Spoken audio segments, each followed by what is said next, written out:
What's up, guys? It's Marco here. I'm bringing you a little team deathmatch gameplay. I'm using the P90 with rapid fire and a suppressor, and I've actually got a special guest for you guys today, Maze's Realm, with me. How are you doing, Maze? I'm doing good, man. How's it going with you, man? Oh, pretty good, pretty good. Just relaxing and stuff, you know. Epic, epic, as always. Um, all right. So today we just wanted to talk a little bit about Black Ops 2 and our expectations for the game, our hopes, and generally what we'd like to see from it. So Mazes, what would you like to see from this game in the weapons department? Well, the funny thing is, when before Black Ops 2 was announced initially, um, I had actually sent a message to Infinity Ward via Twitter saying that I wanted to see weapons like the M8, the XM8, and the Type 05 on a Call of Duty title. I was like pretty excited about that. And of course, lo and behold, Treyarch announces the game, and then in the multiplayer trailer, they had the M8 as one of the weapons that's going to be in the game. So I'm actually pretty excited as to the weapons that they are bringing into the game, because I'd requested them like a few years ago, and I'm really excited that they're actually listening to the audiences and adding some really cool, unique weapons to the franchise. So it's pretty awesome. Yeah, I would definitely agree with that. I know personally I'm looking forward to the Vector being back. I mean, that was one of my favorite weapons from Modern Warfare 2. The Vector, I'm telling you, man. I was so excited about the Vector because I actually wanted Modern Warfare 3, for example, to have weapon DLC, and I wanted that Vector to come back because that gun is beast. I mean, it's awesome. And the fact that Treyarch is like, you know what, we're just going to put it in the game, I was ecstatic about that too. It's funny that you mentioned that. I love the Vector. It's great. Yeah, yeah. And also, I'm also excited about the MP7 being back and the Scar H because those were very strong weapons in their respective games. And I know they've been toned down a little bit for Black Ops 2, but I'm sure they'll still be very good weapons in the game. Exactly. That's the thing with weapons that a lot of people really don't think about. And that is that when they're brought back, right? If they're changed differently, like if they change them too much, then people start to get pissed off. So I know that Treyarch has that in their mind, and then they'll do a great job of weapon balance. Treyarch has been pretty good at weapon balance, with the exception of that AK-74U and the FAMAS initially when Black Ops first launched. Their balance is not too bad, you know? Yeah, I would definitely agree with that because I would say that Black Ops had a lot of people running a lot of different weapons versus in Modern Warfare, there's pretty much, I would say, maybe 3 different submachine guns people run, and everybody runs the Type 95 and the ACR for assault rifles. Right. But along the lines of that you're mentioning that there, I do tend to think that Modern Warfare 3's weapon balance is actually really good as well. Now, hear me out. A lot of people are going to be like, oh my god, what the fuck are you talking about, mate? What the fuck? But for real, though, in all honesty, all of the weapons in Modern Warfare 3 are usable, and you can use them against your favorite weapons. Like, you can use a G36C against an ACR 6.8 and win the gunfight. It's not like you're hampered. It's just that there's some weapons that are easier to use than others. But all the other weapons aren't shitty either. They were, and then they patched them, and they made them really balanced. Like the PM9, for example, was a piece of shit.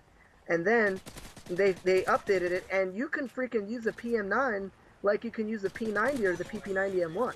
So, Yeah, I would kind of agree with that. I mean, the PM9 is still probably my least favorite submachine gun, but it is usable. It is. And the thing is, it takes a little bit of skill to use it, so it's like a little bit of a challenge. You don't want to Yeah. use like guns that are exactly the same in a game, because then it's going to turn out to be like the first Medal of Honor, where you have like two guns in multiplayer and they act exactly the same. The only difference is that one is a Russian weapon and the other is American.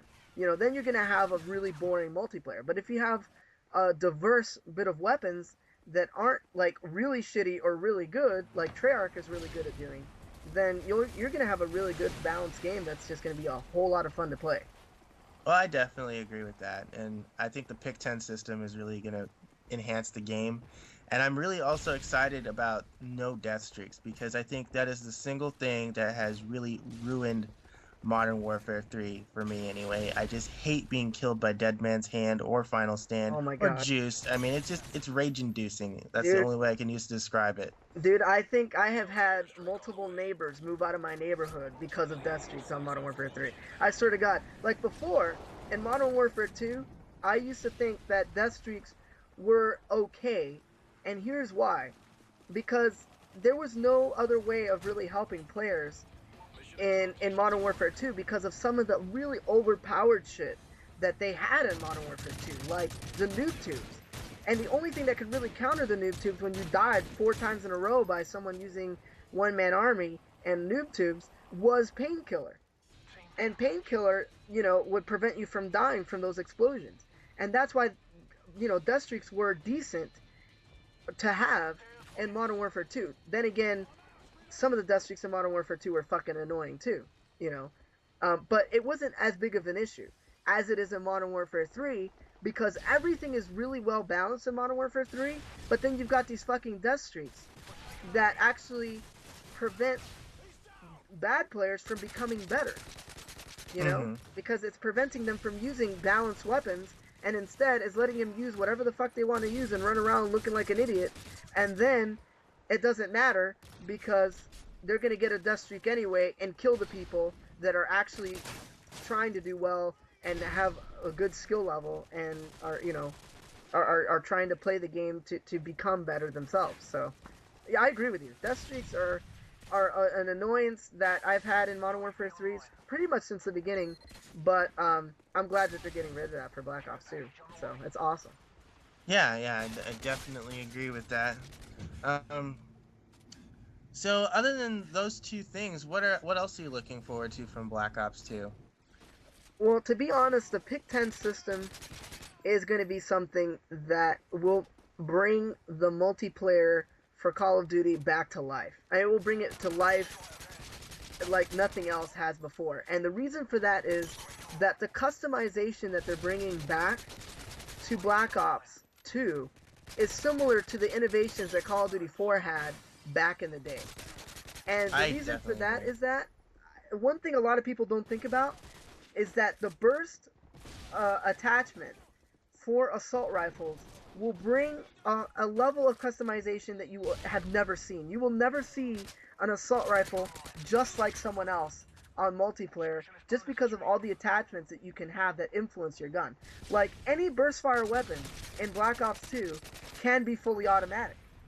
But not everybody that picks up a fully automatic AN-94, for example, will have the same amount of luck that someone who has perfected using an AN-94 in fully automatic or in burst fire mode will have. So it brings that diversity, and so there will be a bunch of players that are good with a weapon that someone else might be able to pick up and not be good with. You know what I mean? So it will bring a different type of player to the game, and it will make the multiplayer that much more fun and that much more balanced because every gun will be a fair fight, and I like that.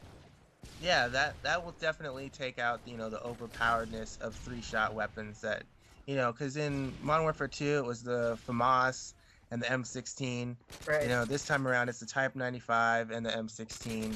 After And the I patch. just think, After the patch. yeah, after the patch, Yeah. because before that it was just a piece of garbage. Right. But I definitely think that burst weapons in Call of Duty have been overpowered for like the longest while. I agree with that because there was nothing else to counter that lethality. But now, think of it. If you can have a burst fire weapon in fully automatic, you might think like it's an advantage, but if you can't control your rate of fire, you're going to find yourself losing a lot of gunfights. It's simple as that. It's all about accuracy in Black Ops 2. So it's just a matter of preference whether you want it fully automatic or in burst. But either way, it will be determined by the player and not the game mechanics, if that makes sense. Yeah. I think the level of customization is just going to be phenomenal. I think, this is like taking specialists to the next level. It honestly. is. It really is. It's unfortunate that we're starting to run out of gameplay here, but it's still a good discussion that a lot of Call of Duty players haven't had. And I'm glad that you actually brought me as a guest to discuss this stuff with you, man. I really appreciate that, man. Yeah, no problem, man. Anyway, I think you're about to drop a Moab here. Well, I Um, attempted to anyway. there it is, and that's the end of the gameplay, guys. So, y'all, I hope you enjoyed the video, and if you enjoyed the video, please leave a like and visit Maze's channel and my channel as well, and subscribe if you like our content, and that's pretty much it. So, peace.